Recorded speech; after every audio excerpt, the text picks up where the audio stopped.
I often feel more like an archaeologist than an artist. I'm on my hands and knees, digging through the paint and the bullshit with my trowel, trying to find that one glimmering piece of meaning. When I find it, I hold it close, and with a sigh of relief, I say, "There you are. I've been looking for you." I find fossils all the time, dusting them off and then finding a place for them in my personal narrative that I so badly want to understand. My father died from brain cancer when I was in high school, and a couple years later, I was ready to begin digging. I didn't necessarily want to paint, but I needed to. I was frustrated, I was angry, I didn't know what to do. I have to figure this out, I thought. I have to make sense of this, and making art is the only way I know how.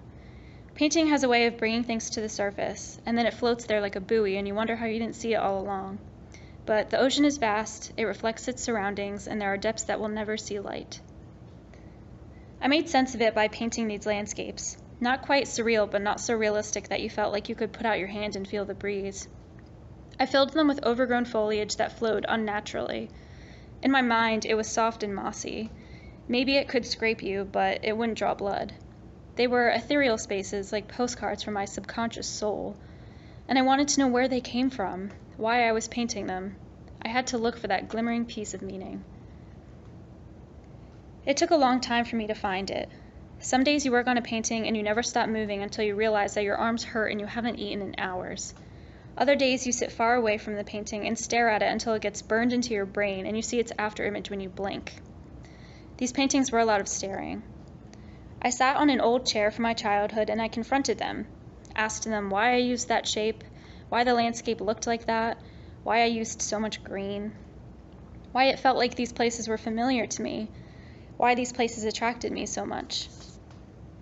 I thought, maybe these are places I want to be instead of here. Maybe this is where my father is. Maybe I'm creating these landscapes as places for him to exist in my mind because that brings me comfort. This is a place where we can exist simultaneously. My own vision of heaven. And that was it. I found it. I felt like something had been uncovered, dusted off. It didn't stop there. I lived and still live with these discoveries, making space for them in my mind so that they can stay. After about 3 of these mysterious landscape paintings, I thought more and more about heaven, what it meant, what it was to me.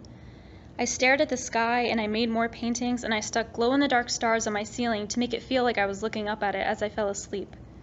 I researched the air and I thought, if the atmosphere can have 4 layers, then maybe it can just have 1 more.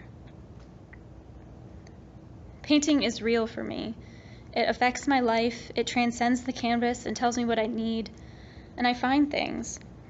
They may be big, like realizing my biggest regrets, or they may be small, like finally knowing that I love the color pink because it reminds me of my room as a little girl.